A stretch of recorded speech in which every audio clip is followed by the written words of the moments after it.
මම අද මේ ඇවිල්ලා ඉන්නේ හරියටම 1945 වර්ෂයේ ජපානයේට. ජපානය කිව්වහම ගොඩක් අයට මතක් වෙන්නේ ජපාන කියන ගොඩක් ලස්සන රටක් කියලා විතරයි. හැබැයි මම අද කියන්න යන මේ කතාව ඒ තරම් ලස්සන එකක් නෙවෙයි. 1939 වර්ෂයේ ආරම්භ වුණ දෙවන ලෝක මහා සංග්‍රාමය පුරා අවුරුදු 6ක් තිස්සේ පැවතුණා. ඒ කාල වකවානු තුළ ලෝකේ පුරා මහත් විනාශකාරී සිදුවීම් වාර්තා වුණා. 1945 වර්ෂය වෙනකොට දෙවන ලෝක යුද්ධයේ අවසාන කාල වකවානුවට පැමිණෙමින් තිබුණා. ඒ කාලය වෙනකොට ජර්මනි පවා යටත් වෙලා යුද්ධය අවසන් කරලා තිබ්බා. නමුත් ජපන් අධිරාජ්‍යය කියා හිටිය ඔවුන්ගේ අන්තිම සෙබල වෙනකන් ඔවුන් මේ යුද්ධය අතාරින්නේ නැහැ කියලා.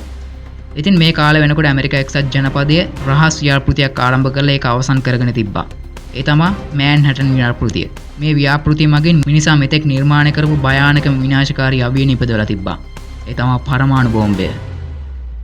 1945 වෙනකොට ඇමරිකා එක්සත් ජනපදයේ ඇතුළු මිත්‍රපේර රටවල් වලට අවශ්‍ය වුණා මේ යුද්ධය ඉක්මනින්ම අවසන් කරන්න.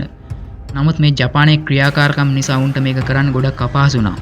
ඉතින් මේ හේතු මත උන් තීරණය කරන මේ යුද්ධය නවත්තන්න තියෙන එකම ක්‍රියාමාර්ගය විදියට ජපානයේ මතට පරමාණු බෝම්බ හෙලන්න.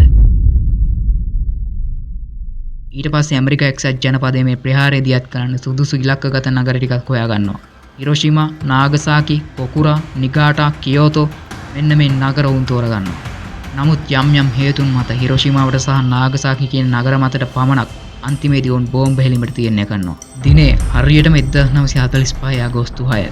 ඇමරිකානු ගුවන් හමුදාවට අයිති B-29 බෝම්බ හෙලීමට භාවිත කරන එනොලක්ගේ යානේ ජපාන් ඉතිහාසය වෙනස් කරන ගමනට සූදානම්යි. 1945 අගෝස්තු 6 වෙනිදා හරියටම උදේ පාන්දර 2:45ට ඉනියම් අයිලන්ඩ් එකෙන් ජපානයේ හිරෝෂිමාව බලා වුන් පිටත් වීම ආරම්භ කරනවා. ඉතින් පැය 6ක පමණ පියාසර ගමනකින් පස්සේ උන් ජපානයේ හිරෝෂිමා නගරයට අඩි 31000ක් පමණ උසකට ලං වෙනවා. ඉතින් මේ වෙනකොට හිරෝෂිමා නගරයට වෙලා උදෑසන 8:15ට විතර ඇති. එදත් හිරෝෂිමාවට කාර්යබහුල දවසක්.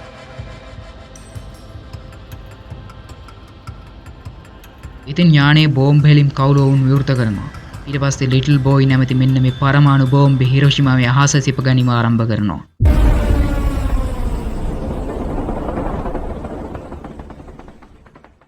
නගරේ විනාශ වීමට තියෙන තව තප්පර කිහිපයක් විතරයි.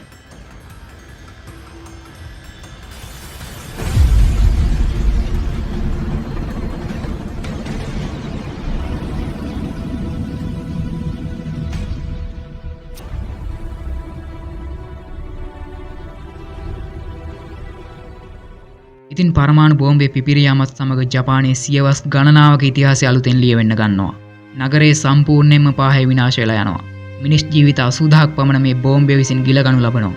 ඉතින් මේ විදිහට 1945 අගෝස්තු 9 වෙනිදා උදෑසන 11:02ට පමණ නැවත වතාවක් නාගසාකි නගරයට ඇමරිකා එක්සත් ජනපදය විසින් පරමාණු බෝම්බයක් හෙලනු ලබනවා.